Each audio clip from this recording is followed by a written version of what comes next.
What's up, guys? Today I'm talking Slayer and their 12th studio album, Repentless. So, there are a couple things to note before talking about the music on this album. First things first is after a financial dispute with the band, drummer Dave Lombardo would leave and get replaced by Paul Bostaff.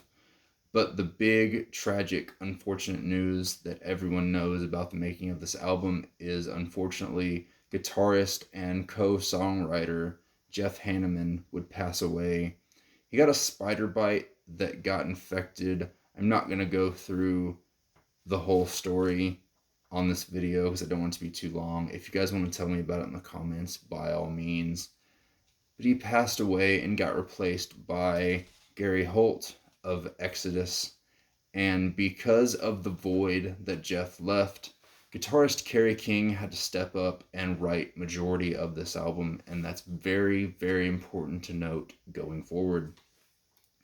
First song on this album is called Delusions of Savior, and what this is a 2-minute instrumental that leads into the next song. And for what it is, I enjoy it. It's actually pretty good. Next song on the album is the title track. And this song is very interesting because it's written in first person. It's a tribute to Jeff. It's written in first person about just how Jeff saw life. And it's very interesting just in that regard. But we also get our first taste of Gary Holt providing guitar solos for this album. And it's just something new and interesting to listen for, especially on a Slayer album.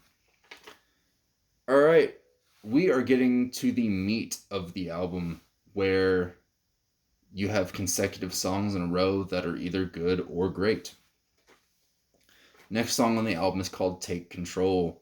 And this is just one of those songs that grabs your attention immediately, and the song is really over before you know it.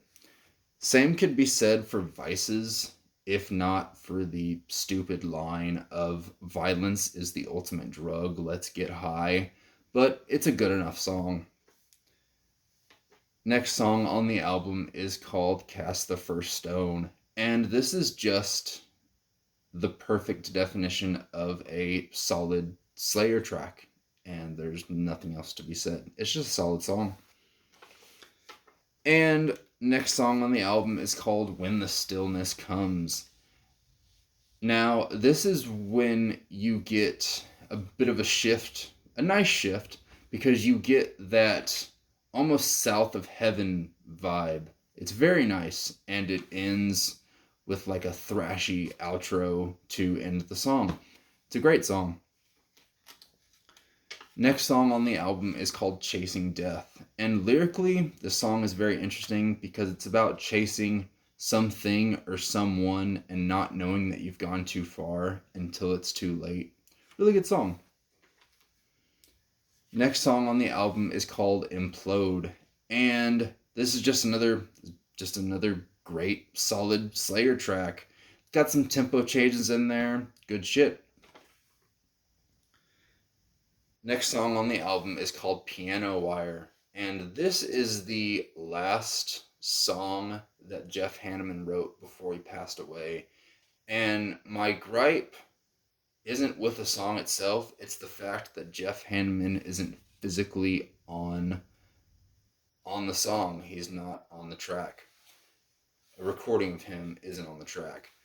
And I do think that would have improved the song. At least it would have been nice to have him. Would have been nice to have him because this is the last song that he ever wrote, but he is not physically on the song. But with that being said, it's still a really good song. Next song on the album is called Atrocity Vendor, and this song, it's the intro is actually somewhat interesting because you get reminded that thrash really has its roots in punk. But with that being said, if I'm going to skip a song on this album, it's going to be this song. Sorry. Next song on the album is called You Against You, And to be completely honest with you guys, I started getting into Slayer shortly after this album was released, and this is one of the first Slayer songs I ever heard, so I will always love this song simply for that reason, just to be completely transparent with you guys. And that leads into the last song on the album, which is called Pride and Prejudice.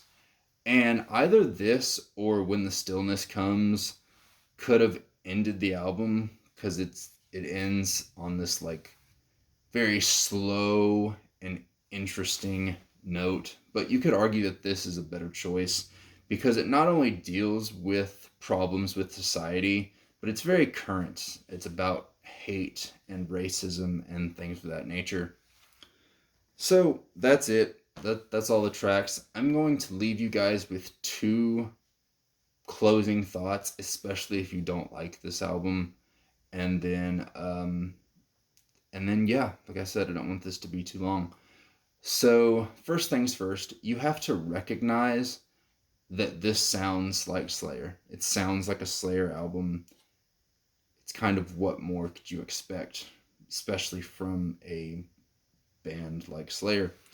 And you have to really give props to Kerry King, who wrote north of 95% of this album.